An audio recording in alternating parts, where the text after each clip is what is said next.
Okay, so in this segment of the program, I think it'd be really great to, the other day when we were kind of figuring out this, this next section of the program, I was thinking like, okay, it's really good to have a clear understanding of how the process by which you learn to see energy, not just through these exercises, but what's the core principle of being able to see energy.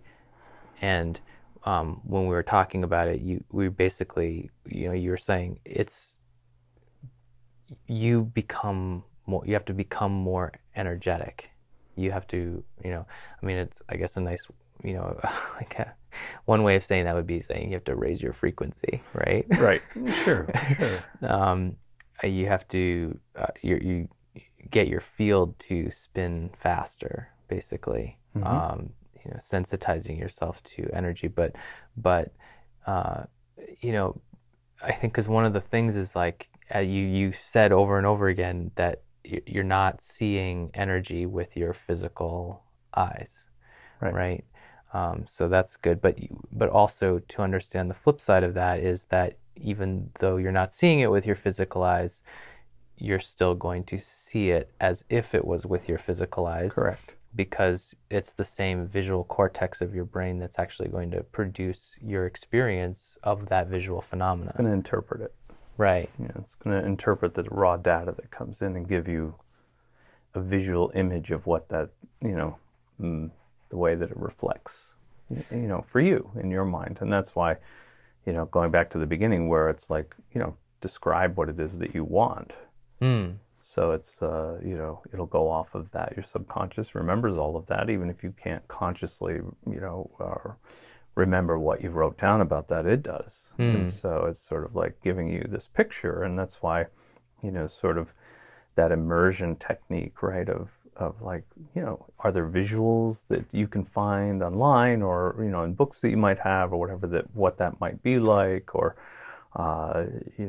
even I remember some of the first things that I had a visual representation of that were like, I don't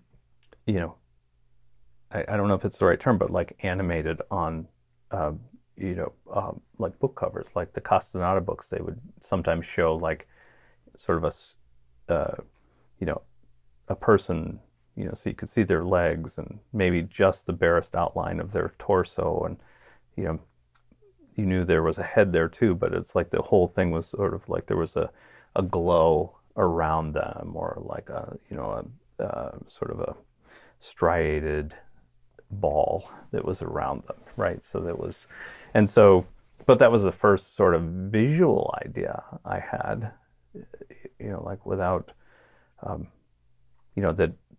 it's how it was represented, right? So it's like, there are way more things like that now, right? I mean, the only thing that I might stay away from would be like, you can even go to Google Images, right, and say, images of auras or whatever. And it's like, stay away from the ones that are like these machines that show auras. And not like the Kirlian photography or anything like that, but the ones that you go to like the county fair and they're like, here's a Polaroid of your aura. It's like, no, you don't want to, sort of, put your mind in that category. It's, even if it's a drawn representation or whatever, I mean, it's like Alex Gray is great for those things, right? And, brilliant artists, their rendition of that or what it's supposed to look like or how they've seen it, that type of thing. Yeah. Those are all good representations. And, it can be a conglomerate of all of those things, right? It's like how would you visualize it, if you didn't know, what would it, what's the things that come into your mind, how you would represent it in your mind. It's like that gives your mind a place to go, right?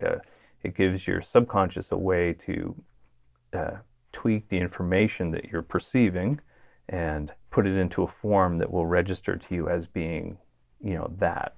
I think a lot of times people see this stuff and they don't, because they don't have an idea of what it's supposed to be like. you know, they have never really thought about it. It just kind of comes through and they're not sure, and so they dismiss it. And we've all done that, seen things that we just dismiss. You know, it's like, oh, that's a shadow. Oh, that's a this. Oh, that's that. You know, it's like, oh, okay. That kind of freaked me out, but it was like, oh, it's just a shadow. You know, so, you know, it's just as important to sort of give ourselves an idea of what that would be like. And then once we have that idea, it's sort of, then we start to, well, let's go step one step back. Like, one of the principles that we know is like speaks to like, right? So, and so if that's the case, and that's sort of a homeopathic idea, but even before homeopathy, it was an energetic idea, right?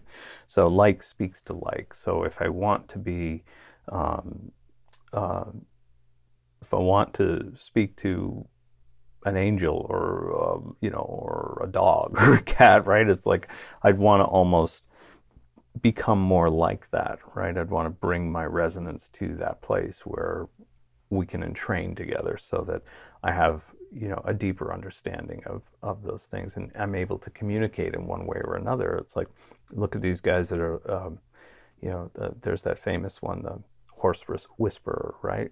So it's like, whether it started out as a natural phenomenon that he just sort of, from observation, he looked at horses so long, he started noticing the patterns of their communication and how they relate information to other horses, right? And then he just started, mimicking those things the best that he could, not being a horse, right?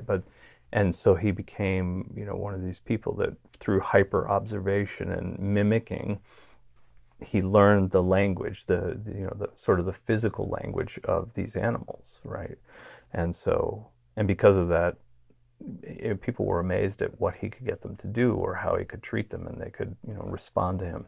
And so I think it's, that's that same idea of like speaks to like, so if I want to see, and I can't see right now, and if I want to see, how do I make my resonance into that? How do I project that and sort of come in line with that? So, I'd obviously want my field, my sphere of sensation, my aura to be brighter and rotating quickly and expanded and all of those things, and balanced. So even if I haven't seen before, what does my mind give me as an image for that? And then how would I use the imaginative faculty that we have to sort of envision myself as that? And when I do that enough, and in deeper meditations and things of that nature, thinking that, placing your mind, because where your mind goes, the chi flows, right? So where your mind is, your awareness of that place makes the energy flow to that place. And so, if I start doing things like open focus meditation, where I'm putting my mind, my awareness in the space instead of the physical object, so not in, let's say, my knees, but in the space around my knees, or the space around my body. When I start putting more, awareness there, and then, my energy's flowing there, it's making those territories more energetic, and it's making them, in this case, the aura is moving quicker. It's being infiltrated with more energy than what would normally, be siphoned off into it, right? So would you say that where the mind goes, the chi flows, is the kind of primary operating principle behind every single exercise that we do, for the most part? I think so. Yeah, it's definitely an axiom that and a principle of energy work that people will say, but I don't think they always extend it to, they don't always go to the furthest extent that can go. Right. So it's important to work with it. What is the furthest extent that can go? What does that mean? What can your mind envision? It's it could be,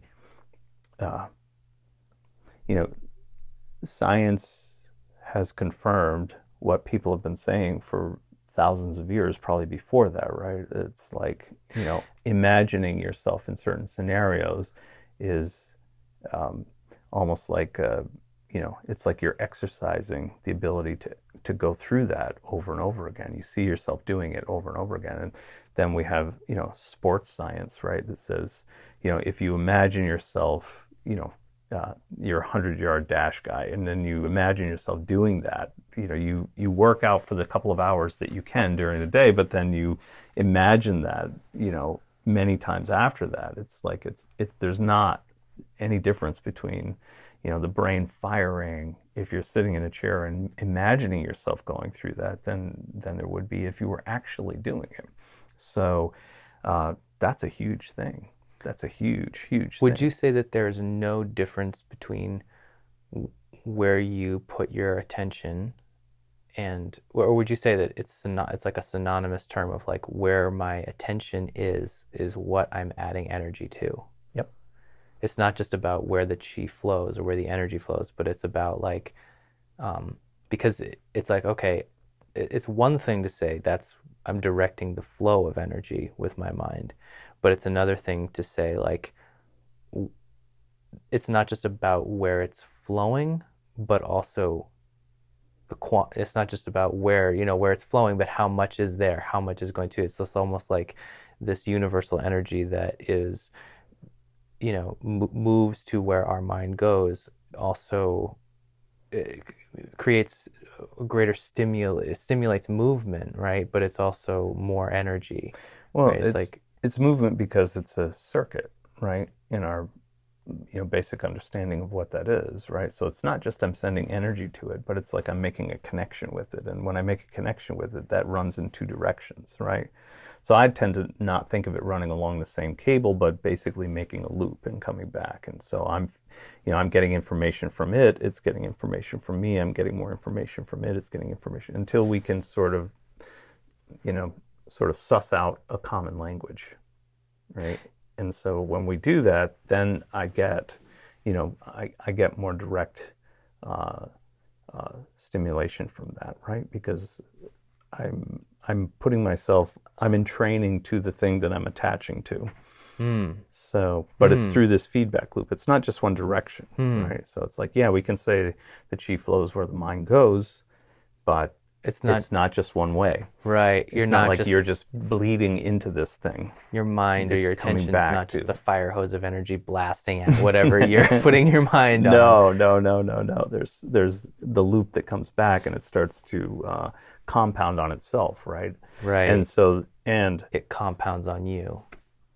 And the whole thing starts to rise up, right? It becomes a synergistic thing, not just the sum of the two parts. And this is what happens in our life with the things that we think about most of the time. With everything. Then it's like the things that you think about most of the time think about you most of the time.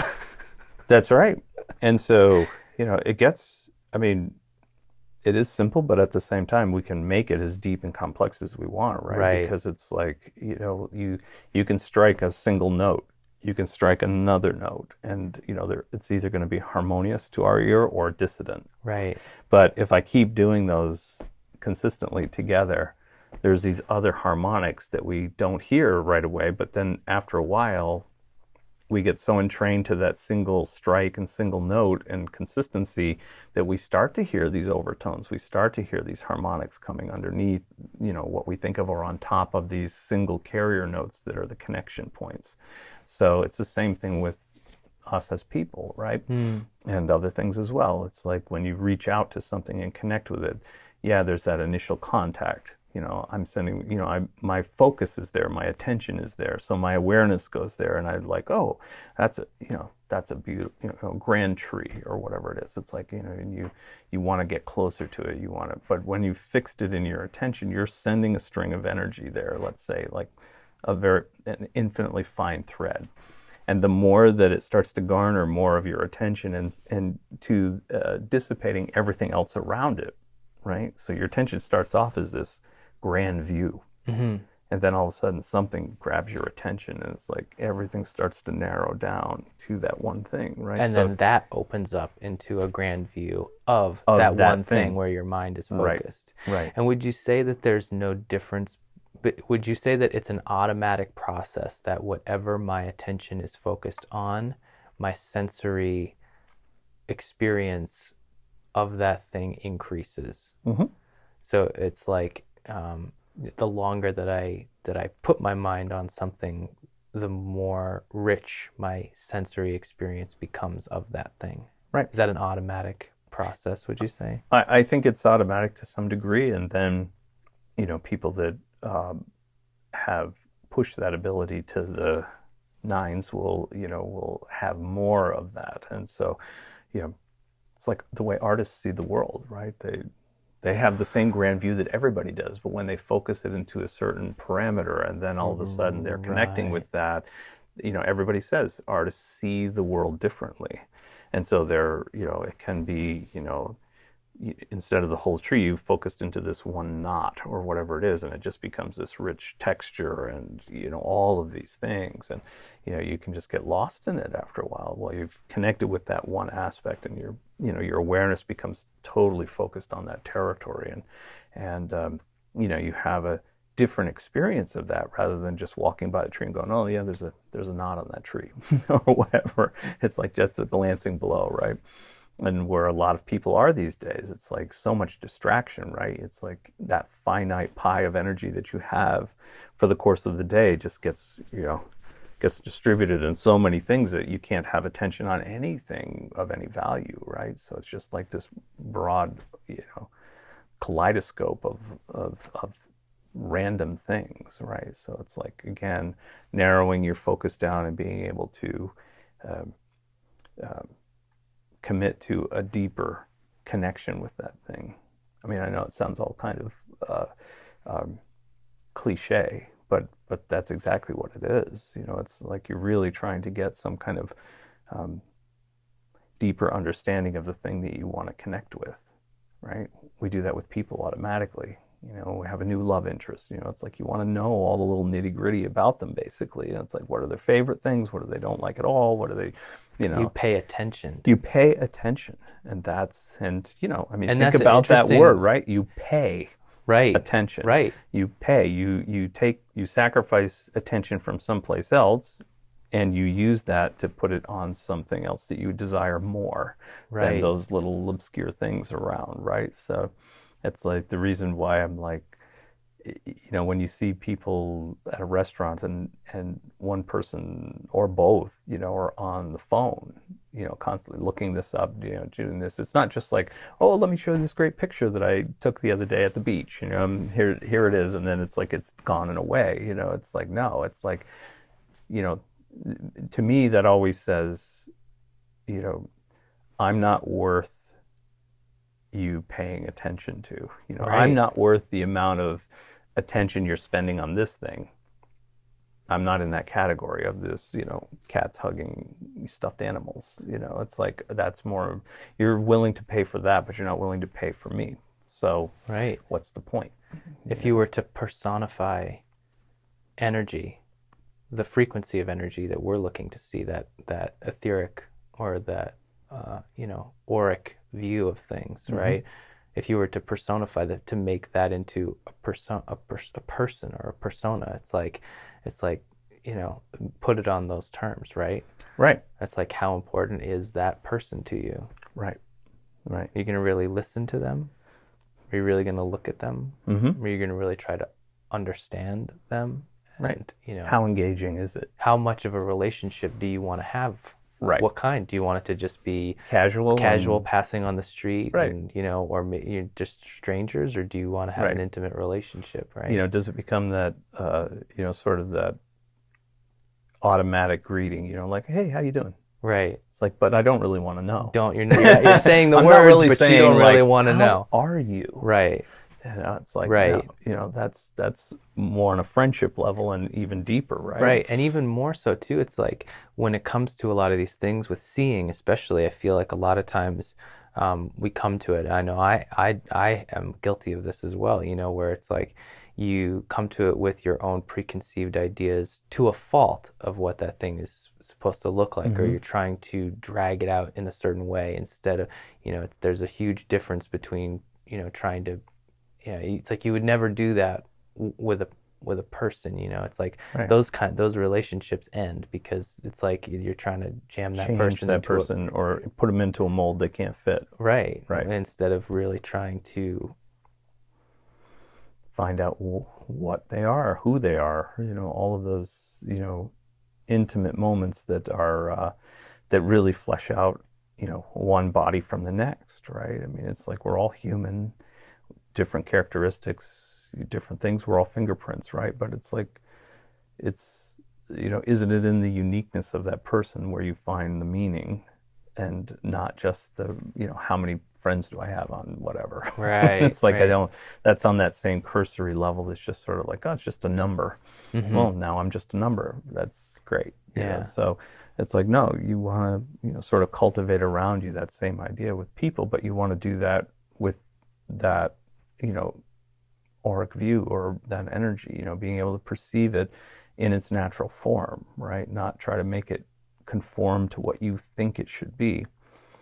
And it's not a conflict, right, of ideas where we're saying, imagine what it would be like. And, right it's sort of like you're giving it a general idea of like, this is, I know I'm supposed to connect to this and, this is sort of what I think it would look like, or wouldn't it be amazing if it looked like this? Or, hmm and it, I feel like that's more the part where you're relating to yourself in a mm-hmm, way, you know, like where you're just continually giving yourself the idea that it's important and you want to know and mm-hmm, mm-hmm, right? I mean, that's sure. different than trying to Sort of conform to somebody else's idea of what it's supposed to be. right. Yeah. Yeah, I mean it's going to be different because you're different. We can't even tell exactly. We'll say the same words in the same terms, but we can't really be sure what you're actually seeing is the same as what I'm seeing, Right. right? We even if we name it the same thing, it could be literally a different configuration that and both of us, have chosen the same word to identify that Mm, very different object the way that we view it.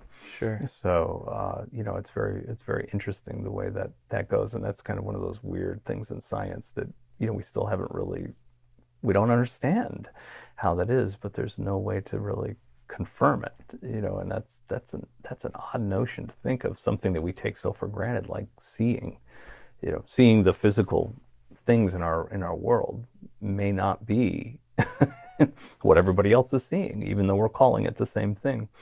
So it's the way our brain interprets it and gives us an image back, hmm and sort of susses it out for us. So practically speaking, not just through these exercises, is there are many, Hmm. but also, throughout our day, let's say, what are some practical things that we can do to pay attention to the energetic versus the physical? Sure. I mean, one of the things, it's probably a little easier once they go through the gazing exercises or things like that. But, without going into like, long, elaborate exercises, because a lot of it is just really through the course of the day when you really get sort of these glimpses, which is great, right? Because then when you get back home and you can kind of go through that and sort of expand that and hold that image for a bit, like, oh, was that really what I saw? How can I, make that expand it? What would it look like? Or what are the possibilities of it and that type of thing? And let it sort of expand on that idea, because you're adding again, where's your awareness? Now it's on my imaginative faculty, right? It's directing it and saying, oh, it could be like this, or it could be like this. And, you're not going to come up with 1,000 different views. Let's be honest. You're going to come up with a few views that, when you hit one that's going to be, sort of in the zone of where you want it to be, you're going to add energy to that, and it's sort of going to expand, and that's what you want to do, right? Because the other thing that the subconscious looks at is where is the distribution of your energy going? And and that means in a certain way that, that tells me how much importance that thing is to me, right? So if you are what you think about most of the time, right? If I constantly am thinking about, a dream that I had last night or whatever, even though it's not something that is a physical thing, in my normal waking world, it had such a profound impact on me. I think about it it's like, oh, it was a great dream. I was James Bond, blah, blah, blah. You go through it over and over and over in your mind, right? You may tell people about it, like, I had the coolest dream last night. But, your subconscious, looks at almost like a little leaderboard, who's got where's the most energy going to these days? And, you'd be surprised how many times when that happens, that night, you have another outstanding dream. And if you keep going, it's going to be like every night's going to be like Technicolor dreamscape. It's going to be more and more because the subconscious says, hey, this is really important to this guy. This is really important to me. So we're going to enhance it, add more energy to it, and make it even more than, we're going to give it a higher value. So would you say that one of the functions of your subconscious mind, which is responsible for producing the phenomena of seeing and producing everything that you experience, one of its primary operating principles is neutrally determining what you want based on what you focus on or think about most of the time, and giving you more of that. Right. I mean, that sort of blends into that whole idea, like, the secret idea, right? Where it's like, yeah, you are what you think about most of the time. If you think about problems, you're going to get more problems. If you think about good stuff, you're probably going to get good stuff, as long as you're acting in that direction too, right? So, I mean, because there's that congruency issue, right? It's not just your thoughts. It's not just about how many times you think about that thing throughout the day, but it's how congruent you are and how you're acting on it, right? Right. So it's like, it's one thing to think about and remember and get a smile on your face from a really incredible dream that you had last night. It's another step to actually speak it to somebody else. You got a friend at work, whatever, and all of a sudden it's like, oh man, I had the wildest dream last night. You're never going to believe it. It's like, and if they're engaged in it, it's even more, right? Because now they're paying attention to you. They're adding their energy to yours. And so all of these things start to align, and it becomes really congruent. And now the subconscious, it's sort of like what you're always telling me about, technology platforms, right? It's like, yeah, you have this certain amount that you put out there, and you have these certain sort of things that happen, but within the platform, the really smart ones, it's like, oh, but if you do a live event, it boosts you up into a whole different category because there's fresh content and there's all these things, right? So that's sort of like that same idea from a mechanical idea of like, oh, we're putting more attention here. So now we're gonna really focus on that and sort of move it up in the rankings. So the subconscious is like that too. Oh wow, he's not just thinking about this, but he's actually speaking about it. He's using more energy to formulate and articulate that idea and explain what it is and ponder it and do all these things, right? And so maybe even by the end of the day, you're acting on it, not just verbally, but maybe you're writing it down. So now you're taking a physical action to even put more energy on it. And the subconscious goes, that's it. You get more of those tonight because, 70% of your energy has been going toward that all day long. And so it's like, it's putting all those three things, the thoughts, words, and deeds in alignment. It makes that flow of water or flow of energy go right to that thing and spur it on even more, right? Yeah, right. And then there's time, right? When we put that element of time in there, so it's not just a one-day thing and then you forget about it, right? It's like it becomes this consistent, like, wow, it's not only all these things, but Jesus, he's doing this day after day after day after day. Well, you're going to add more energy to that. It's going to help build that up and make it, of key importance in your life. Right. Right. Yeah. And it's, someone could say like, well, aren't you always kind of focused on like energy because everything is energy and yada, yada, yada. But I think one of the examples that we talked about was sitting with your back straight. It's, and as a practical way to adapt yourself to your conscious relationship with that energetic or etheric aspect of you, which, it's almost like, knowing that, okay, that's one of those things that I do during the meditation to promote more flow of energy, a faster, smoother flow of energy within myself for the purpose of meditation. But if I'm doing that throughout the day, I'm providing myself the opportunity to to help me become more energetic to Right. there's a small little anchor, there's a small tether of I'm paying attention to how energy flows within me, not just in my meditation but throughout the day. Right. Right. So you're compounding that effect and making it stronger. Everybody knows, well, everybody knows. Everybody that does anything like this knows, whether you're doing yoga or qigong or tai chi or any of those things that sort of combine physical movement and energetic movement and how to enhance one and the other.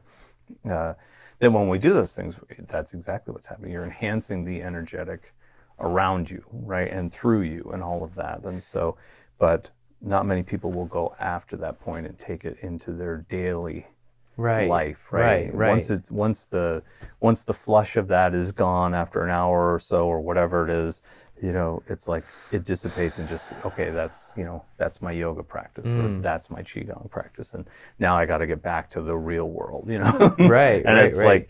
like, but what if you could carry that through your day? What if you could carry that through your day? Yeah. Because all of these exercises are going to, build you up, give you this kind of boost, or Right. give you an experience of, shifting your energy in a different way. Right. Right. But it's like, how do we become more like that all the time? How do we engage actively, like all the time that way? Right. Right. It's sort of the idea in a let's say in a minor way, almost like a peak experience. We can hold that for a certain amount of time, but certain peak experiences stay with us our whole life. And anytime we actually even put a string of attention there, a memory or whatever of that, and sort of recall it for ourselves, we get a little bit of that boost, right? It's not like the actual event that we went through, but there's something that's connecting it there. And the longer we sort of put our attention on it, it gives us that little bit of uplift, right? So, if people think that that's not true, it's just think about, like almost anybody, if we wanted to experiment with this, the simplest thing is just to say, remember any time that you've actually, taken a slice of lemon and chewed it, just put it in your mouth. It's like almost instantaneously, you can smell the lemon, you can, the sour taste, it makes you salivate, all of those things. And, well, that's a direct physiological response to that memory of when you've ever done that. And so, and the same principle applies to this too. So anytime I sort of put my attention on those events, it helps to create that circuit and drive more energy through it and make it move quicker, right? So that it more is being guided through that, and stimulating that experience again. And the more often I do that, it's again, the more often, my subconscious says, oh, you're putting attention on that again. Oh, that must be really important if you're putting all that attention on that. And so it's going to enhance it and make it even more and try to give you more of the experience that you're looking for, basically. It's not just, running these things in your mind for the sake of doing it. It's like you're trying to stimulate more of the same, more of that experience, maybe in more depth, right? Or, I'm sure that when you were in art school, right, it was like, when you first started things, they took you from 101 classes, right, up. And so in the beginning, it was just sort of like, draw this perspective or draw that perspective, or, and you're going through just the types of kind of, going through the calisthenics of doing that, right? Until after a while, you just see it and you can do it. You're not thinking, oh, this has got to be this angle and the light source is from here, and it's like it just happens, right? You're able to reproduce it on a canvas or whatever. And so it's the same thing with us, Right. It's the same thing with these types of practices. It's like in the beginning, it's kind of 101. It's like, oh, if I can remember 3 times a day to bring up that idea, that's great, and maybe next week I can do it every day 5 times, and and you'll see that these things start to compound and enhance your, not just the practice of doing it, but actually the experience and the results, of course, which are most important, so that's a big deal. And it's increments of, more and more attention going to that place, more awareness of that, fleshes it out. Right. And makes it more rich for you. Yeah. I think that's good. I think that's good. It's just, I think it's good. I feel that it's important to have a context for all these exercises because, there are many of them, Mm. and each one of them does a slightly different thing. But, what's the thing that all of them do? Right. Right. They're going to enhance the ability to see. Right.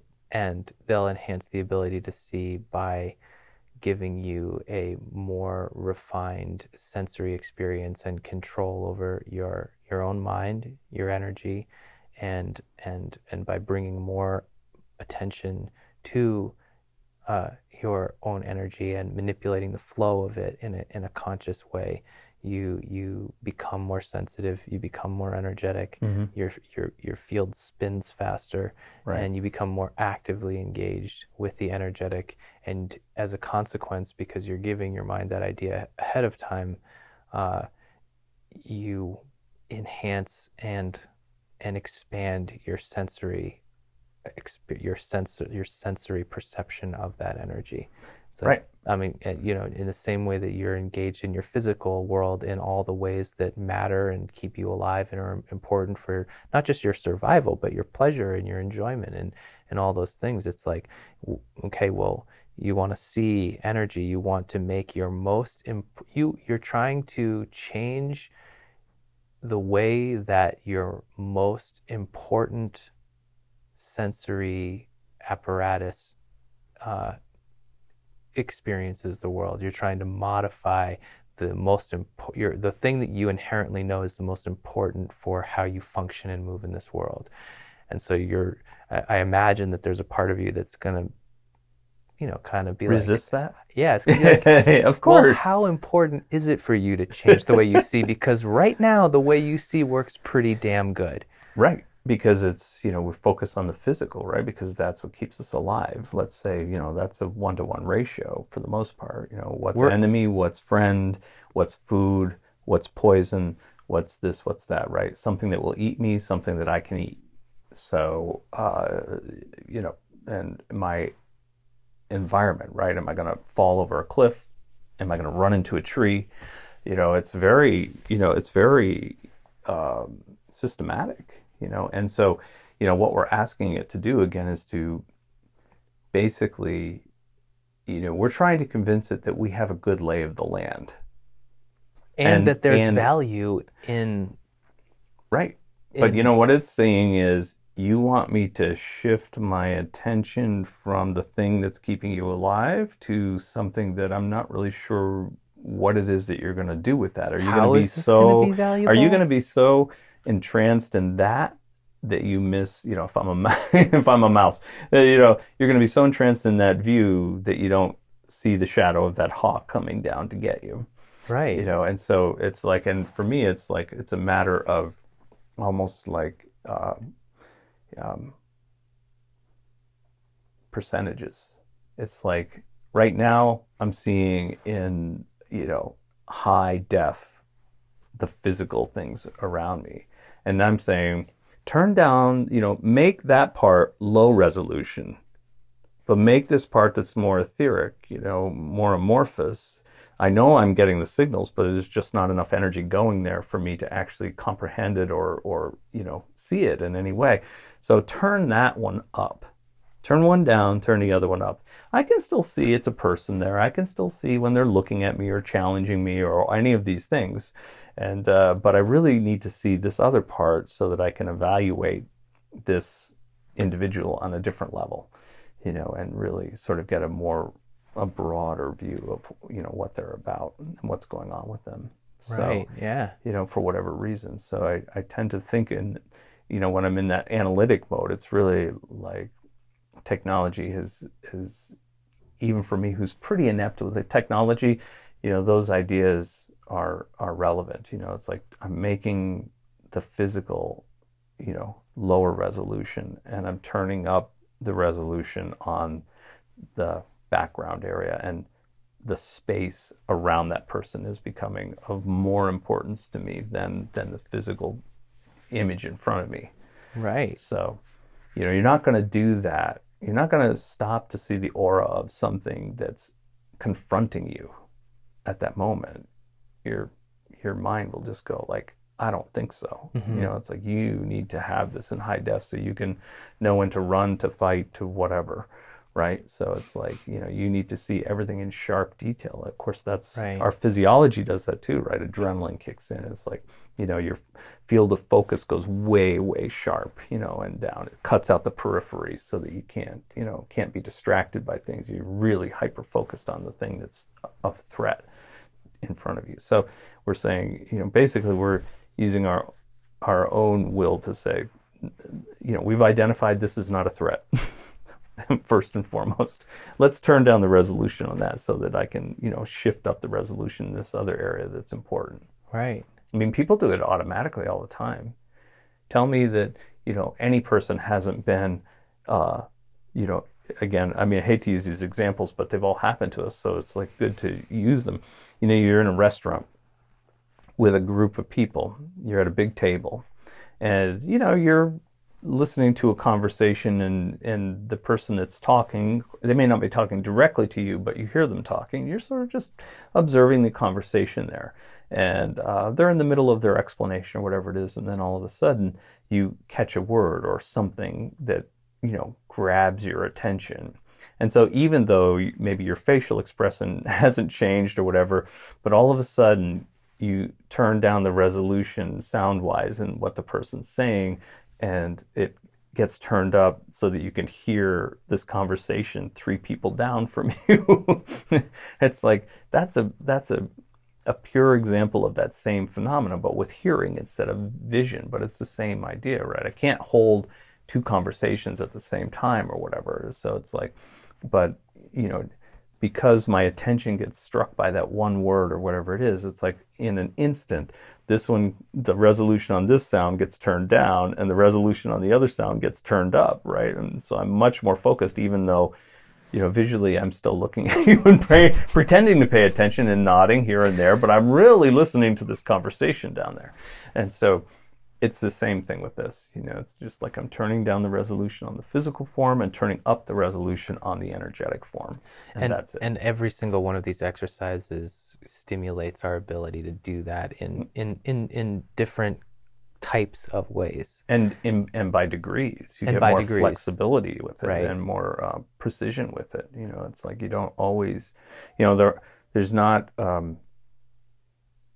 every time is not the time to go into, you know, such a deep connection with that it's like there's, you know, you don't really see the person there anymore. It's Right. just an energy ball or whatever you want to think of it, you know. So, you know, there are times when you want to do that, but that's, you know, every time is not the time to do that probably. Right, It's, right. it's more like you're just looking for certain types of information to come through. And also having, you know, understanding that, I think, cultivates a certain degree of patience with ourselves, you know, that it's like, okay, you know, knowing that results of seeing energy are going to happen by degrees, gradually over time, because it's like your attempt, you know, that idea of like you're attempting to modify, you know, the way that your brain is giving you your picture of the world. And it's like that's nothing to shake a stick at.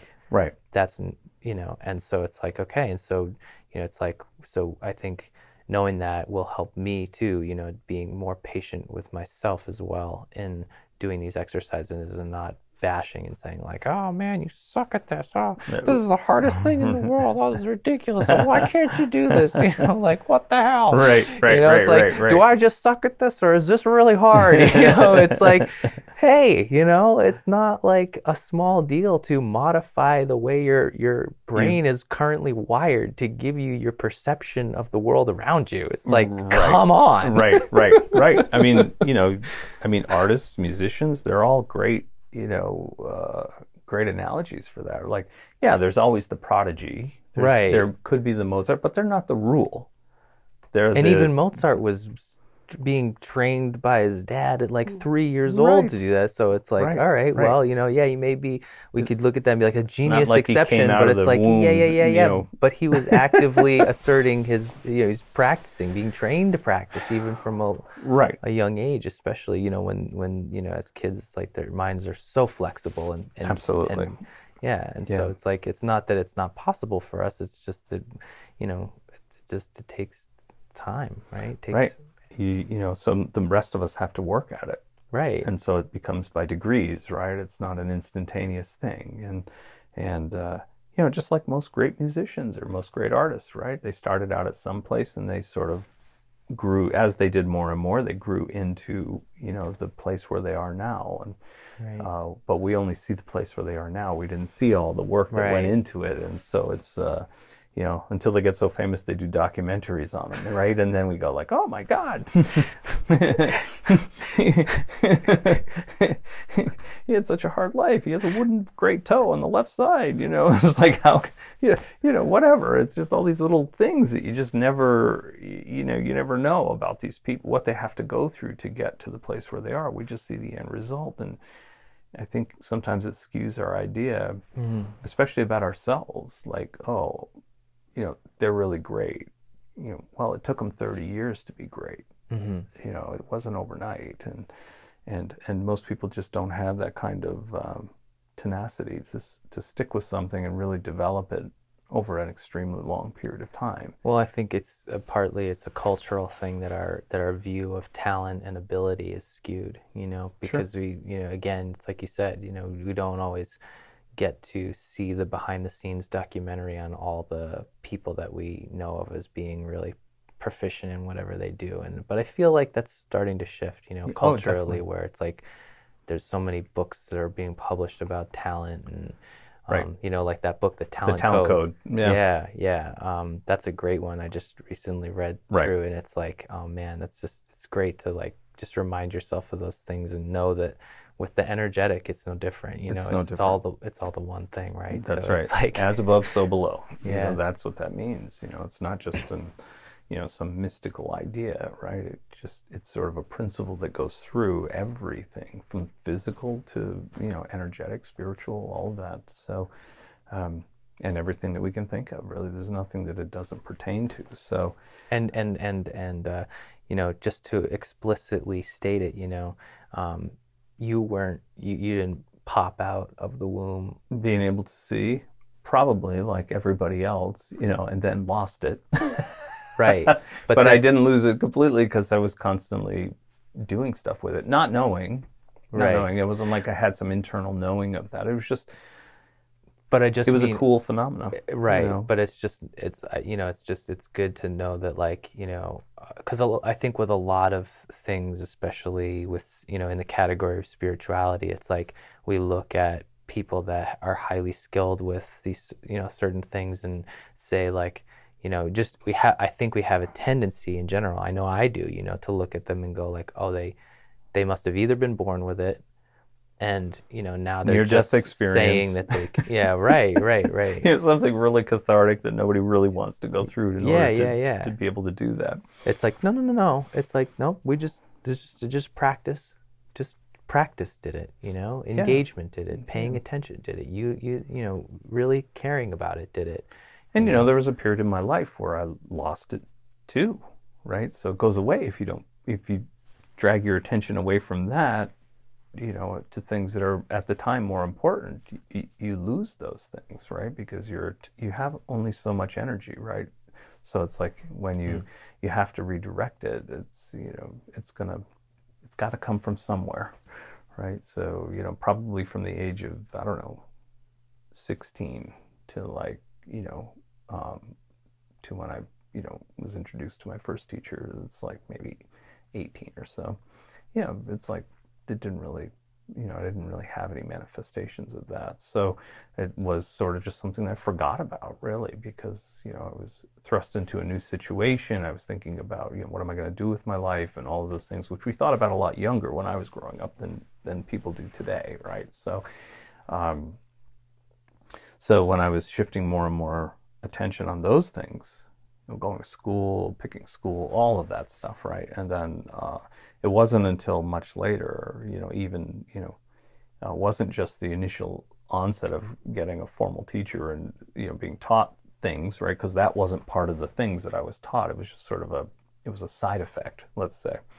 So it wasn't until I started talking about it, a number of years after that initial, go, that it was like, oh yeah, it's like, and then it was like, then I was curious. Then it was like, oh, okay, now I'm going to put more attention on that because it's really cool. And I remember, but I don't really remember what it was like and how would it be different if I actually had exercises to do If I to actually had some enhance that. training, yeah. What would be different or how well would it come up and, what can you do with it after that? So, those things became more important. So now they got more of my attention, right? So they ended up with more of my awareness and my energy was directed toward that, and that sort of brought that up. But I went through the same training that everybody else is doing, and that's it. And so I just put more attention on it probably, and found a way in my life to utilize it as well. Not just in those training sessions, but throughout the day, which I think is extremely important. That's a nuance that can't be overstated. Right. It's like I'm not just Every, attenuation works really strongly when it's just like the point of contact is once in a blue moon.